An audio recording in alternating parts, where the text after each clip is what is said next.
Assalamualaikum warahmatullahi wabarakatuh. Perkenalkan, nama saya Restu Andrian Mulyawan dengan NIM 2206023 dari kelas A. Di sini saya akan menjelaskan soal-soal yang dosen berikan kepada saya. Untuk soal yang pertama yaitu jelaskan bagaimana mendefinisikan suatu bahasa dengan aturan produksi menggunakan tata bahasa reguler, kemudian buatkan otomatanya dengan jenis Deterministic Finite State Automata atau DFA. Sebuah otomata berhingga menspesifikasikan sebuah bahasa sebagai himpunan semua untai yang menggerakkannya dari state awal ke salah satu dari state yang diterimanya atau himpunan state akhir. Kita dapat menginstruksi aturan-aturan produksi untuk suatu tata bahasa reguler. Kita ingat juga batasan aturan produksi untuk bahasa reguler, yaitu A lebih kecil dari B. A adalah sebuah simbol variabel, B maksimal memiliki sebuah simbol variabel yang terletak di paling kanan bila ada.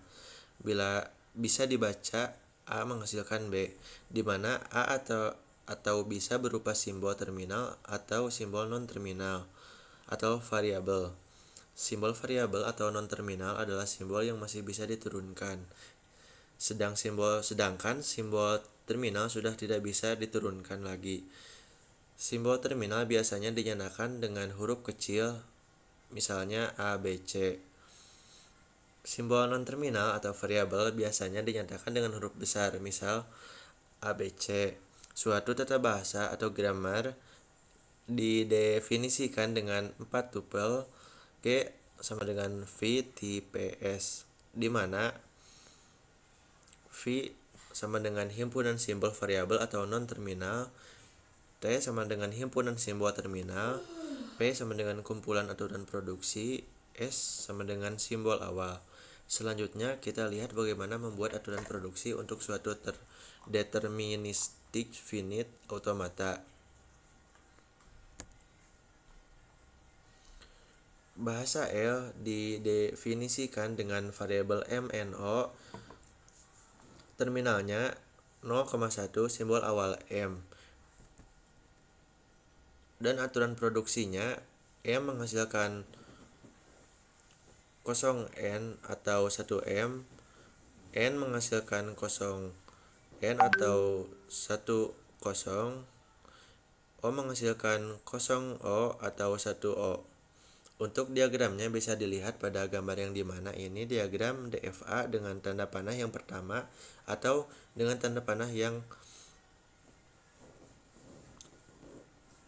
atau sebelum variabel M merupakan state awal dan dua lingkaran pada variabel O merupakan state akhir.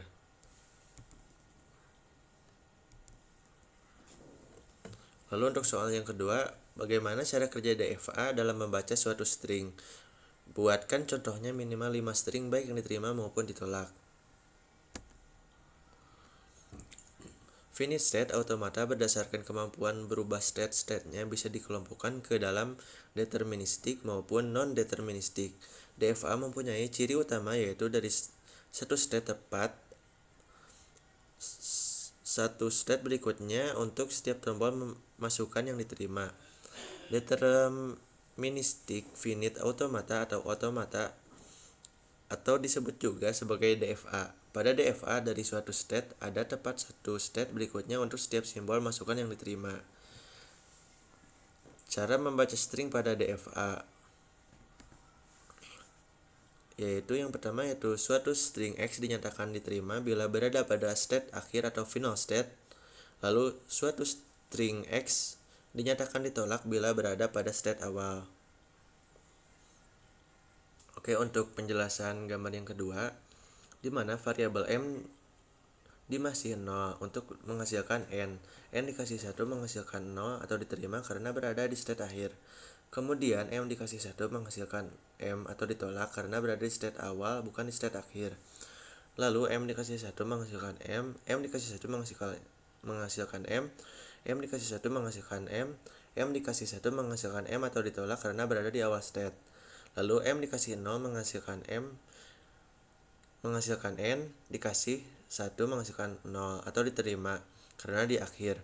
Lalu M dikasih kosong menghasilkan N, dikasih 1 menghasilkan O. O dikasih 1 atau diterima karena di state akhir. Kemudian M dikasih kosong menghasilkan N dikasih 1 menghasilkan O dikasih 1 menghasilkan O dikasih 1 menghasilkan O dikasih O menghasilkan O atau diterima karena berada di state akhir.